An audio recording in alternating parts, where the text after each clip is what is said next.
আমাদেরকে অধ্যকার জমাদিউলার প্রথম আজকে 1 তারিখ 1447 হিজরি এবং অধ্যকার 11ই কার্তিক 1432 বঙ্গাব্দ এবং 2025 সালের আজকে অক্টোবরের 24 তারিখ। আল্লাহ পাকের অশেষ মেহেরবানি, সে মনিবের আলিশান দরবারে শুকরিয়া আদায় করছি যে মনিব আমাদেরকে যথাসময় মসজিদে এসে বসার কথা শোনার এবং বলার যে তৌফিক এনায়েত করেছেন, সে মনিবের দরবারে শুকরিয়া আদায় করি আলহামদুলিল্লাহ। আল্লাহ পাকের বড় দয়া এবং ইহসানি, আল্লাহ পাকের দয়ায় আমরা কি এই পৃথিবীতে বেঁচে আছি। দয়া ছাড়া কোনো মানুষ বাঁচতে পারে না। দোজাহানের সরদার নবী মুহাম্মদুর রাসূলুল্লাহ সাল্লাল্লাহু আলাইহি ওয়াসাল্লামকে এই দুনিয়াতে প্রেরণ করার পর আল্লাহ পাক বলে দিলেন, ওয়ালাল আখিরাতু খায়রুল লাকা মিনাল উলা। আপনার প্রথম জীবন থেকে শেষোক্ত জীবনটাই হলো সবচেয়ে উন্নততর জীবন। বলেন না সুবহানাল্লাহ। মানুষের কয়েকটা কাল অতিবাহিত হয়, তার একটা হলো আমরা ইহকাল এবং পরকাল। ইহকালীন জিন্দেগিতে একটা মানুষের কয়েকটা স্তর অতিবাহিত হয়। একটা হলো তার শিশুকাল যায়, তারপরে তার যৌবন আসে, এরপরে বৃদ্ধ আসে, এরপরে বার্ধক্য হয়ে এক পর্যায়ে সেই পরপারের যাত্রীতে চলে যায়। তো এই যাওয়াটা আল্লাহ সুবহানাহু ওয়া তাআলা কুরআনুল কারীমের ভিতরে এটার বিস্তারিত ব্যাখ্যা দিয়েছেন সূরা 3-এর ভিতরে। বলেন না সুবহানাল্লাহ। আল্লাহ রাব্বুল আলামিন সূরা 3-এর ভিতরে বলতে গেলেন, আউযু বিল্লাহি মিনাশ শাইতানির রাজিম, বিসমিল্লাহির রাহমানির রাহিম, ওয়াত-তিন ওয়াজ-যাইতুন ওয়া তুর সিনিন ওয়া হাযাল বালাদিল আমিন। আল্লাহ রাব্বুল আলামিন তামাম বিশ্বজানের মালিক যিনি, সে মহাপ্রভু দয়াময় বলতেছেন যে তিন এবং জাইতুন দুইটা এবং ওয়াতুরে সিনিন সিনাই পর্বতের শপথ করে বললেন। তিন জাইতুন এবং সিনাই পর্বত পরিশেষে আল্লাহ রাব্বুল আলামিন বলছেন শান্তিময় নগরে মক্কা মুকাররমা, কেউ বলছেন মদিনা, এই মক্কা মুকাররমার শপথ করে বলছেন যে লাকাদ খালাকনাল ইনসানা ফি আহসানি তাকওয়িম। প্রত্যেকটা মানুষদেরকে আমি সুন্দর আকৃতিতে, সুন্দর অবয়বে, সুন্দর স্থিতিতে আমি তাকে তৈরি করেছি। প্রত্যেকটা মানুষকে আমি রাব্বুল আলামিন সুন্দর আকৃতি দিয়ে তৈরি করেছি। গঠনমূলকভাবে যদি আমরা বিশ্লেষণ করি, আল্লাহ রাব্বুল আলামিন আমাদেরকে হাত দিয়েছেন, শুধু গায়ের রং সুন্দর বলে সুন্দর না, তার আপাদমস্তক সব কিছুই সুন্দরতম আল্লাহ রাব্বুল আলামিন নিখুঁত করে আমাদেরকে তৈরি করেছেন। হাতের আঙ্গুল, হাতের দিকে তাকাইলে পরে 5টা আঙ্গুল এক বরাবর নয়, 5টা আঙ্গুলের ব্যতিক্রম আছে কিনা না নাই? আছে। যদি 5টা আঙ্গুলই যদি সমান বরাবর হতো তাহলে আমরা মুষ্টি আবদ্ধ করতে পারতাম না, পারতাম খাওয়া খেতে পারতাম না, সন্তোষজনকভাবে কিছু ধরতে পারতাম না, কাজ করতে পারতাম না, অক্ষমতা দেখা দিত। অর্থাৎ মানুষের পা থেকে মাথা পর্যন্ত পুরা দেহটাই আল্লাহ রাব্বুল আলামিন বলেন সুন্দর আকৃতি, সুন্দর অবয়বে আমি তৈরি করেছি। বলেন সুবহানাল্লাহ। লাকাদ খালাকনাল ইনসানা ফি আহসানি তাকওয়িম সুম্মা রাদাদনাহু আসফালা সাফিলিন। সুন্দর আকৃতি পাওয়ার পর, সুন্দর অবয়ব পাওয়ার পর গর্ব করার, অহমিকা করার, নিজেকে নিজ দাম্ভিকতা করার কোনো সুযোগ নাই। কারণ আপনার এই যৌবন, আপনার এই শিশুকাল কখনো টেকসই নয়। হয় একটা শিশু আস্তে আস্তে ক্রমান্বয়ে সে বড় হয়, সে যুবক প্রাপ্ত হয়, যৌবন প্রাপ্ত হয়, ওই যুবক বলে ডাকে, তখন ধরাকে সরাই হিসেবেও হিসেব করে। আল্লাহ রাব্বুল আলামিন বলেন সব কিছুই আমি রাব্বুল আলামিন তার এই উত্থান পতন সব কিছু আমি রাব্বুল আলামিন নিজ হাতে কন্ট্রোল করি। বলেন সুবহানাল্লাহ। আল্লাহ রাব্বুল আলামিন বলেন হাদিস শরীফের ভিতরে সেই ঈসা আলাইহিস সালাম জমানায় একটা বড় ফির ছিল, বড় দরবেশ ছিল একজন ঈসা আলাইহিস সালাম এবং দরবেশ, আর এর মাঝে একজন দুর্দান্ত চক্রান্তকারীও ছিল, ডাকাত ছিল, ডাকাতদের সর্দার ছিল। সে দুনিয়ার উপরে এমন কাজ করে নাই, হেন কাজ করে নাই যে তার দ্বারা হয় নাই, সকল কাজের সেই কি ছিল, দুর্দান্তকারী কারিগর ছিল। একদিন ওই দুঃসাহসিক ব্যক্তির ভয়ে যেমনটি করে ঈসা আলাইহিস সালামকে যন্ত্রণা দিত, তেমনি করে ওই দরবেশটাকেও এই কুলাঙ্গার যন্ত্রণা দিয়ে ছাড়ত, চরম আঘাত করত, সব সময় তার থেকে টাকা করে ছিনিয়ে নিত।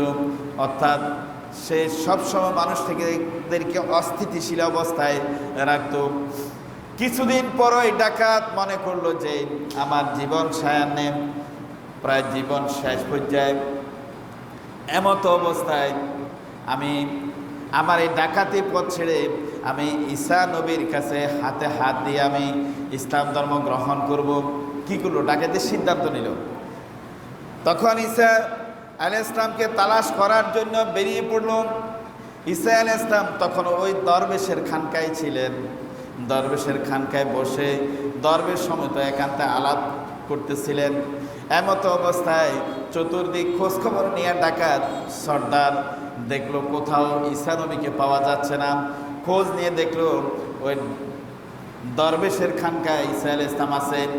এখন দরবেশের ওখানে যাওয়ার পর দরজা বন্ধ, দরজায় টোকা দিলেন। টোকা দেওয়ার পর ভিতর থেকে দরবেশ দেখতে পেলেন যে ওই ডাকাত সর্দার এখানে এসেছে, যার ভয়েতে সবাই ত্রটস্থ। দরবেশ তার ভয়েতে আতঙ্কে একেবারে ত্রটস্থ ছিল। দরবেশ বলল না, তাকে কখনোই ঢুকতে দেয়া হবে না, দরজার শক্তভাবে বেঁধে দিলেন। আর ঈসা আলাইহিস সালাম বললেন না, তাকে ঢুকতে দাও, মানুষ পরিবর্তনশীল, আল্লাহ চাইতো তাকে পরিবর্তন করলে পরে সেই দিনেই শিক্ষায় আসতে পারে, ডাকাতি থেকে তার নিজের মত এবং পথটা থেকে সে ফিরে আসতে পারে। দরবেশ বলল না, এটা হয় না। যদি সে ডাকাত, তার যে অভ্যাস, তার যে স্বভাব, তার যে চরিত্র, তার যে হাবভাব, এটাকে কখনোই ভালো অবস্থানে আসবে বলে মনে হয় না। কিন্তু ঈসা নবী তো আল্লাহর নবী, তিনি তো ওহীপ্রাপ্ত। ঈসা আলাইহিস সালাম বললেন না, আপনি দরজাটা খুলে দেন। অনেক বাক বিতণ্ডা করার পর ঈসা আলাইহিস সালামের সাথে দরবেশ ঝগড়া করতেছিল, না এটা কখনোই হয় না, তাকে দরজা খুলে দিলে পরে এমন ডাকাত আমাদের সামনে আসবে, সে যদি ইসলাম ধর্ম গ্রহণ করেও তার স্বভাব পাল্টাবে কি, এমন চিন্তা করে দরবেশ ঢুকতে দিল না। প্রক্ষান্তরে আল্লাহর পক্ষ থেকে ওহী পেয়ে ঈসা আলাইহিস সালাম ওই দরজা খুলে বের হলেন এবং দরবেশ থেকে অনতি দূরে এসে একটা গাছ তলায় ওই ডাকাতকে ইসলাম ধর্মে দীক্ষিত করলেন। ডাকাত বললেন, আমার জীবনে অনেক ভুল করেছি, অনেক অন্যায় করেছি, অনেক অত্যাচার করেছি, কিন্তু বেলা শেষে আমি দেখলাম আমার জীবনের উপরে আমি বড়ই অত্যাচার করেছি, আমি এখন আপনার হাতে হাত দিয়ে ইসলাম ধর্ম গ্রহণ করলাম। ঘটনাটা এই জন্য আল্লাহ রাব্বুল আলামিন সূরাত তিনের ভিতরে বলছেন, প্রত্যেকটা মানুষেরই সুন্দর সেকেল, সুন্দর সুরত দিয়া, সুন্দর অবয়ব দিয়া তৈরি করেছি।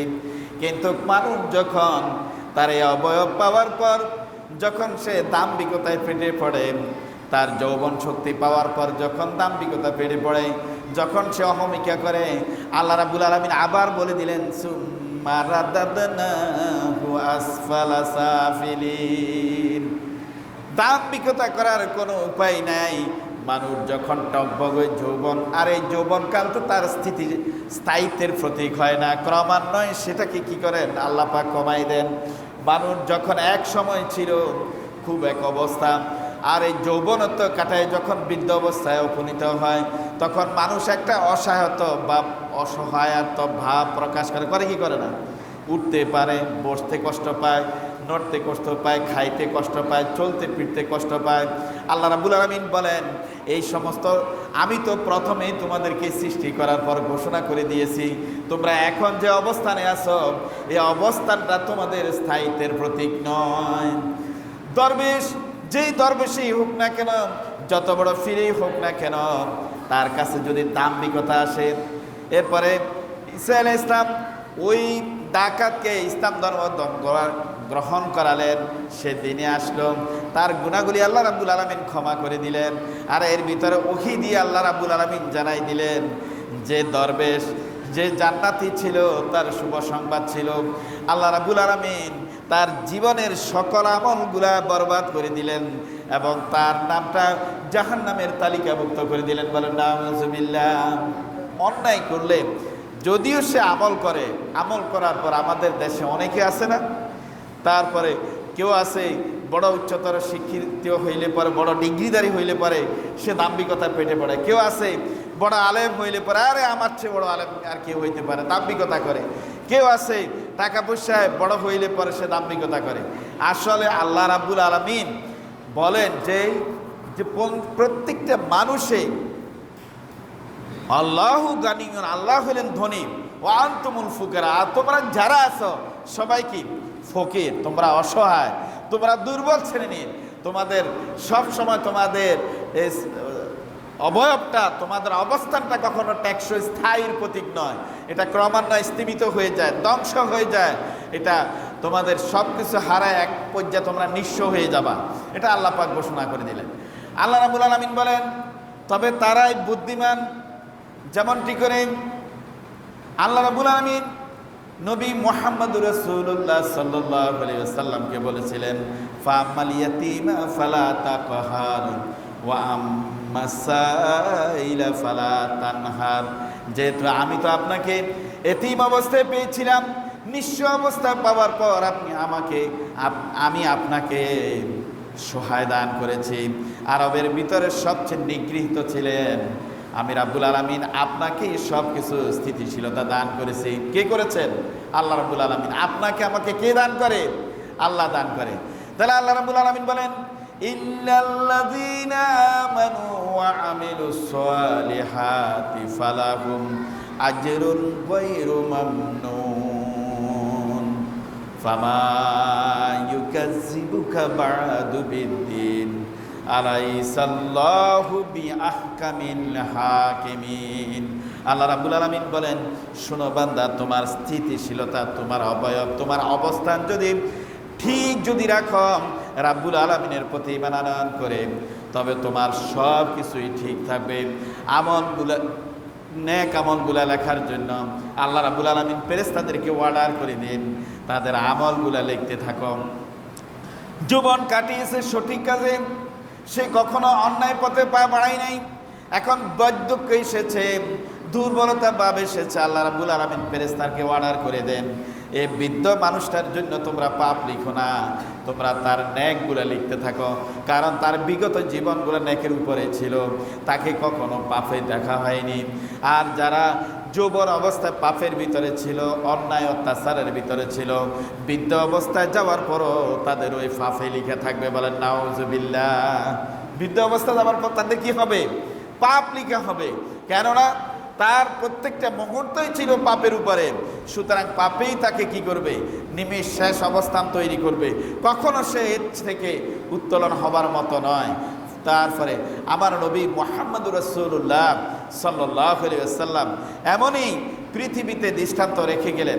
আমরা এখন সেটাকে ক্রমান্বয়ে মানুষ সেটাকে পরিবর্তন করে যাচ্ছে, এক একটার আমলের ব্যতিক্রম করতেছে। নামাজ পড়ার পর, আপনি নামাজ আজান দেওয়ার পর সর্বপ্রথম কাজ হলো মোমেনের জন্য তড়িৎ বেগে সে মসজিদের দিকে ধাবিত হওয়া। কারণ নামাজের আজান দেওয়ার পর তার হাতে কাজ একটাই, সেটা হলো আল্লাহর হুকুম তামিল করা। কারণ আপনার হাতে হায়াতের চাবি নেই, হায়াতের চাবি আল্লাহর হাতে। আপনার কখন মৃত্যুর পরোয়ানা জারি হবে একমাত্র আল্লাহ জানে। এই জন্য আমার হাবিব সাল্লাল্লাহু আলাইহি ওয়াসাল্লাম বলেছেন, তোমরা আউয়াল ওয়াক্তেই নামাজটা শেষ করো। নামাজ আজান দেওয়ার পর যথাসময় আর দেরি না করে তড়িৎ বেগে তাড়াতাড়ি নামাজটা আদায় করে ফেলো। বলেন না সুবহানাল্লাহ। কিন্তু আমরা কি সেটা করি? একটা মেয়ের বিবাহ হয়েছে, লায়ক হয়েছে, অর্থাৎ বিবাহের জন্য উপযুক্ত হয়েছে, তাকে তড়িৎ বেগে তাকে কি করো?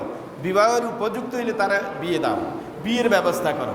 কিন্তু আমাদের সমাজ ব্যবস্থা এমনই, মেয়ের বাবা চিন্তা করে আবার মেয়ে আইএ পাশ করলো, বিএ পাশ করবে, এমএ পাশ করবে, তারপরে মেয়েটাকে বিয়ে দেব না, এমন কথা আমার রাসূল বলেন নাই।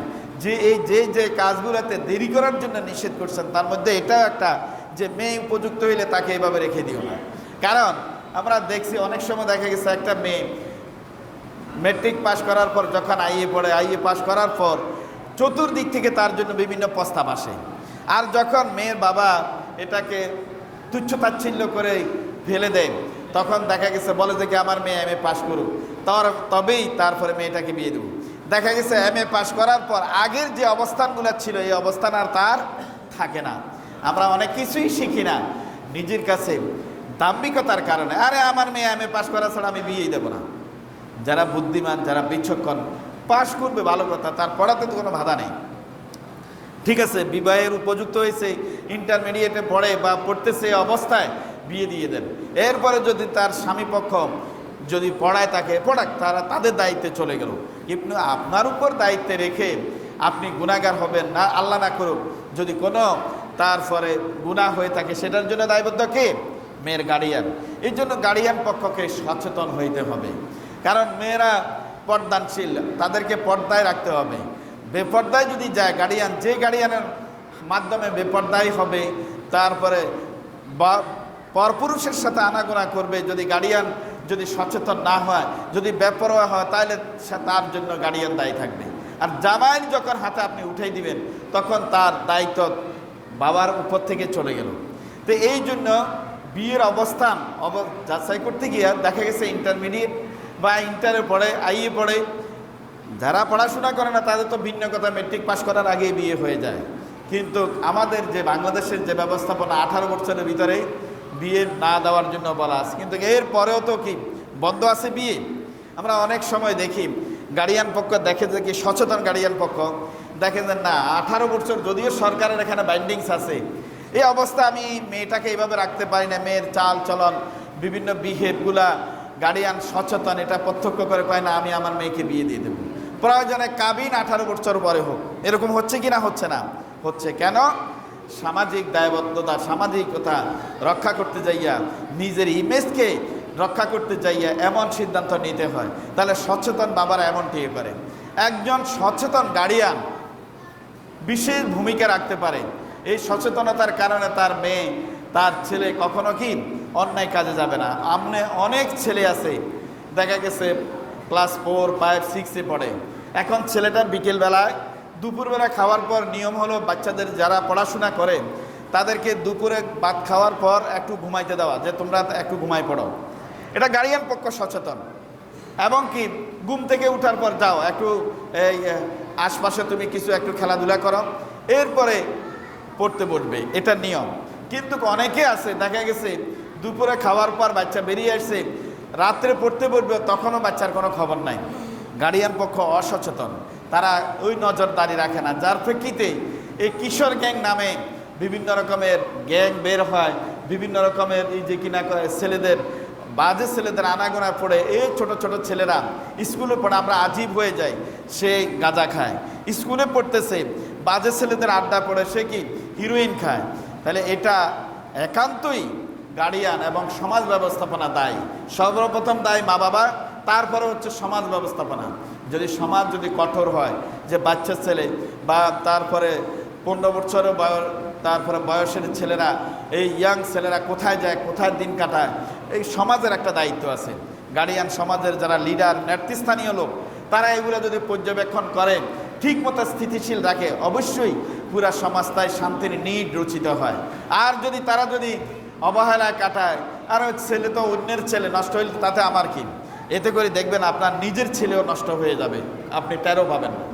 অন্যের ছেলেকে যে রক্ষণশীল ভূমিকায় রাখে, বড় হওয়া সংসারেতে কঠিন ব্যাপার। সংসারে বড় হয় যে বড় গুণ, তার বড় হওয়াটা বড় কঠিন ব্যাপার। বড় হইতে গেলে আপনার বড়ত্বের ভূমিকা রাখতে হবে সংসারে। আপনি একটা সমাজের লিডার, আপনার লিডারতে আপনি যতদিন বেঁচে থাকবেন যদি ইনসাফ প্রতিষ্ঠা করেন, এই সমাজটা যদি স্থিতিশীল থাকে, আপনি দুনিয়া থেকে চলে যাবার পরও আপনার আমলনামায় সেই ন্যাক চলতে থাকবে। আমরা যা করি তার বিপরীত। নবী করিম সাল্লাল্লাহু আলাইহি ওয়াসাল্লাম বলছেন যে তোমরা রাত্রে ইশারার আজান দেওয়ার পর তোমরা আর কোনো কাজ নাই, কি করবে? ঘুমাতে চলে যাবে। আজকে বিভিন্ন রকমের এই যে দেখবে কত রকমের রোগ, ডায়াবেটিস, উচ্চ রক্তচাপ, কোলেস্ট্রল বেড়ে গেছে, হাই প্রেশার, বিভিন্ন রকমের রোগে কি মানুষ আক্রান্ত। তার একটি মাত্র কারণ, নবীর আদর্শকে আমরা ভুলুণ্ঠিত করতেছি। قال النبي صلى الله عليه وسلم من أحيا سنتي فقد أحياني ومن أحياني كان معي في الجنة। আমার রাসূল সাল্লাল্লাহু আলাইহি ওয়াসাল্লাম বলেন, আমার হারিয়ে যাওয়া সুন্নাতগুলোকে যে তাজা করলো সে আমাকেই তাজা করলো, আর যে আমার সুন্নতকে মহব্বত করলো, আমি নবী মুহাম্মদুর রাসূলুল্লাহ সাল্লাল্লাহু আলাইহি ওয়াসাল্লাম কথা দিচ্ছি আমি তাকে জান্নাতে পৌঁছাবো। বলেন না সুবহানাল্লাহ। মান সালাকা তারিকান ইয়ালতামিসু ফীহি সাহারাল্লাহু লাহু তারিকান ইলাল জান্নাহ। যে ব্যক্তি কোরআনের পথের উন্মোচন করে, যে ব্যক্তি ইসলামের পথটাকে উন্মোচন করে, আল্লাহ রাব্বুল আলামিন তার জন্য জান্নাতের পথটাকে উন্মোচন করে দেন। বলেন সুবহানাল্লাহ। সঠিক পথে থাকলে পরে, ইনসাফ ভিত্তিক জিন্দেগি যাপন করলে পরে আপনার জন্য এই দুনিয়ার পথের বিনিময়ে আখিরাতের পথটাকে আপনার জন্য সহজ করে দিবেন। বলেন সুবহানাল্লাহ। তাই আমরা এই যে ছেলেদের প্রতি যত্নশীল হই, তাহলে সমাজ ব্যবস্থাপনা, আজকে মেয়েরা যদি বেপরদায় চলে, সমাজ ব্যবস্থাপনা যদি এটা কঠোর হয়, যেমন দেখুন আগে এই যে প্রত্যন্ত অঞ্চলে গ্রামগঞ্জে বিভিন্ন রকমের এই যে গায়ে হলুদ বা বিভিন্ন অনুষ্ঠান নিয়ে অনেক বাড়াবাড়ি ছিল। সমাজ ব্যবস্থা যখন কন্ট্রোল এসে গেছে, এখন দেখেন অনেক সমাজ থেকে এই ধরনের বেহায়াপনামি নাই, যে অনেক মেয়ে ছেলে একাত্র হয়ে ছেলেদের বাড়িতে গায়ে হলুদে যাবে।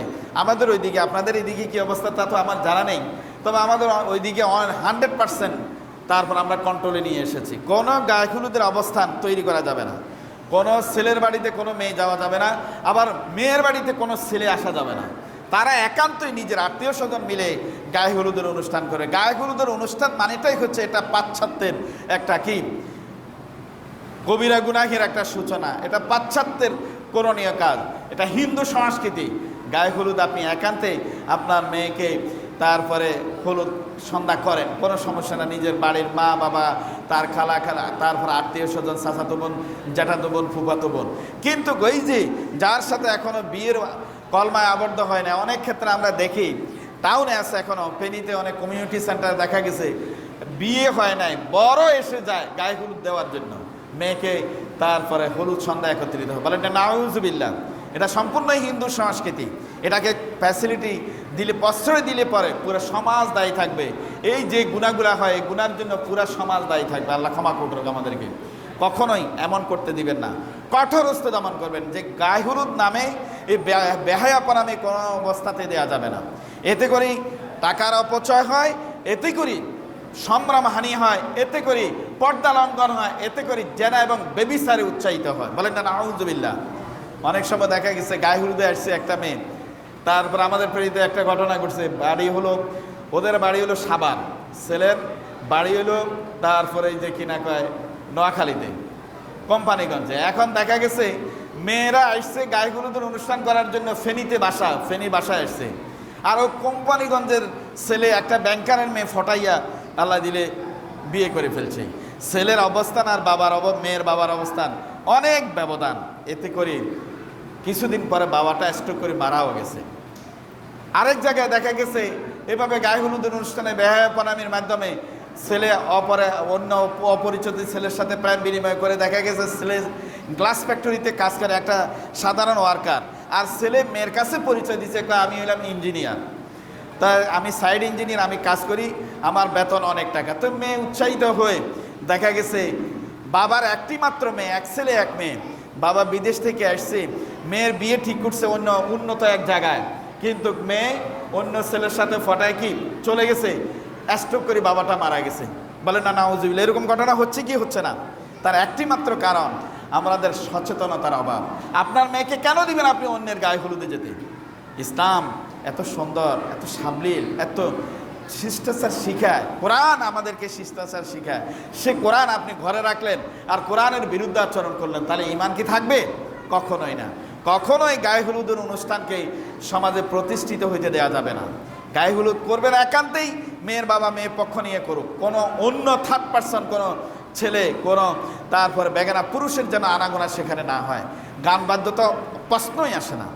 তো এইভাবে যদি আপনারা করেন, পর্দাকে যদি আপনারা আগে দেখেন, তাহলে দেখবেন শালীনতা বেড়ে যাবে, সমাজে স্থিতিশীলতা আসবে, মানুষ ইসলামের অনুসরণীয় হয়ে জান্নাতি হবে। যদি মেয়ে ছেলে যদি জান্নাতি হয়, বাবাও কি জান্নাতি।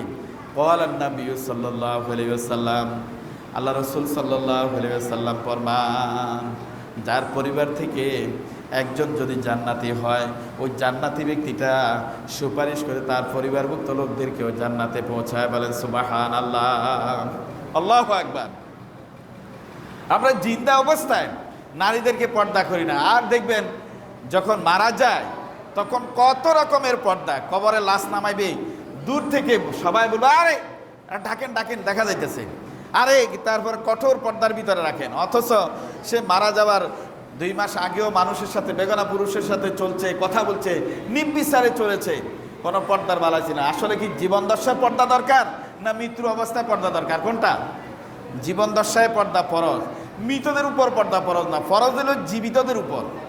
তো বলে কি মৃত অবস্থা কি তাকে কি খোলাখুলি নেওয়া যাবে না? সেটা ইসলাম সমর্থন করে না। একটা নারী তারপরে তার পূর্ণাঙ্গ সম্ভ্রম, তার ইজ্জতের সহিত তাকে, দুনিয়াতে যেরকম ইজ্জতে ছিল, পরকালে তাকে কবরের অবস্থা করার সময় তাকে ইজ্জতের সহিত করো। আমার রাসূল সাল্লাল্লাহু আলাইহি সাল্লাম বললেন, তোমার ভাইকে যখন কবরে রাখবে, তোমার বোনকে যখন কবরস্থ করবে, ইজ্জতের সহিত, সম্মানের সহিত তাকে কবরস্থ করো। বলেন সুবহানাল্লাহ, আল্লাহু আকবার।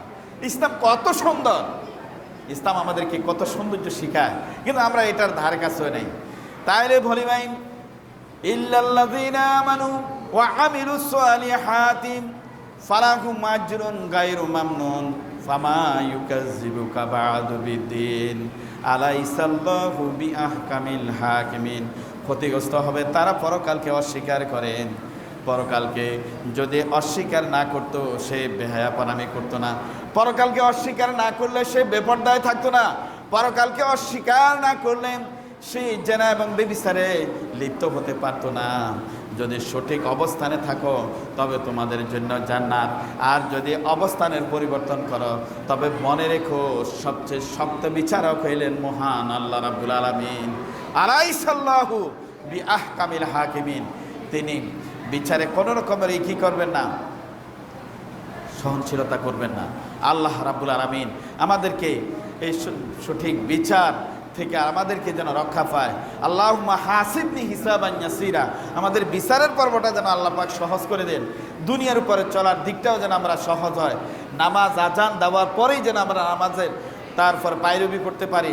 প্রত্যেকটা নামাজ যেন যথাযথভাবে আদায় করতে পারি।